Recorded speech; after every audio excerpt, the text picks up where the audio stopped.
nhá rong ya cho phung dư nông nông hay tiệp bạc cảnh phải chế một chập phê ya อธิบายด้วยเนาะประกันภัยเชเจหนึ่งมอโดยรวมมอประเภทคือประกันภัยบุคคลที่สามจะหมายความเจประกันภัยบุคคลที่สามเดี๋ยวก็อยู่ประกันภัยบุคคลที่สามเวลาเกิดอุบัติเหตุโลกเนาะเจบริษัทอยู่หาซ่อมแปลงแต่บุคคลที่สามสิริยอโดยหลักการยาอยู่ต้องเช่าอย่าเจประกันภัยอยู่หาซ่อมคอ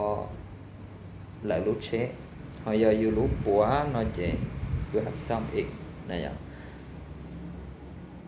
chế họ thì ó chế họประกันภัยตัวรถเราจะสนดอมาแล้วว่าตัวรถซะอย่าตัวรถแล้วnó chế ความหมายตัวรถnó chế เนื้อคุ้มกันอยู่เชnó sẽอยู่มุนเจ้าnóเราบริษัทเดี๋ยวหักซอบคุ้มกันอยู่เชนะเจียอยเตียเถาก็อยู่มั่วอ้อประเภทเนาะเจียกรณีก็อยู่ประกันภัยบุคคลที่สามซึ่งโลกเนาะเจียก็เกิดประเทศอย่างบริษัทโจคอและลูเชซึ่งเขาจะก็ตีอยู่ประกันภัยตัวรถเทียเนาะเจียนึงอยู่รวมอ๋อประเภทโอเคสื่อเดียวบุคคลที่สามเทียตัวรถเทียเจนเท่าเกิดอุบัติเหตุตัวแล้วเจียบริษัทเดี๋ยวให้สอบซ้อมแปลงคู่กรณีรู้เทียอยู่รู้เชเทียเจียเลยที่หัวเจียประกันภัยหอบด้านเราจะประกันภัยชั้นหนึ่งนะครับจะเราก็อยู่ประกันภัยชั้นหนึ่งแล้วก็มันเกิดประเทศโดยที่อยู่ตูเสาหน่อยเจบริษัทเดียวคอคู่กรณีรู้เชเทียคู่อยู่รู้เชเทียจ่ายวงเงินว่าอยู่ประกันภัยนะครับเจประกันภัยนึกว่าเต้าผลิตภัณฑ์เนี่ยมันเต้าห่อนิวยอร์กมัวจอยคุ้มกันชี้เจ้าบ่คุ้มกันอีปัวบ่คุ้มกัน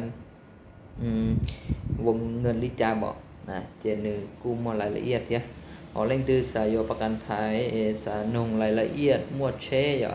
กูรู้เชเขียเขาหรือลีนอซื้อสายว่าจอดตื้อก่อนเหมาะสมนะเจถักตัวเตานะถักตัวหนูกูมามั่วข้อมูลรายละเอียดก็เหมาะสมจะก็รู้เชเผื่อก็จีกี่บ่อะไรอยู่จอประกันภัยเหมาะสมอย่าอิเซียจีเป้าเจยูเชตู้ซื้อเขาหรือตันเต้าmộtความเสี่ยงเต้าlà nếu họ cho dù cho phanh gì chế vì là cơn bởi thế hệ lâu nó chế bộ ngân cái kỳ này ạ chế nếu cô chế không họ siêu cho bé ya hỏi xe họ cho chị bảo dù chế thầm đa dù tôi chỉ sĩ là nếu họ chung mua dù cho kỹ giờ cho nên mua ngân khai thì cô cho chạy ạแต่เชียร์จุมงานขายจะกูอยู่จอมอสม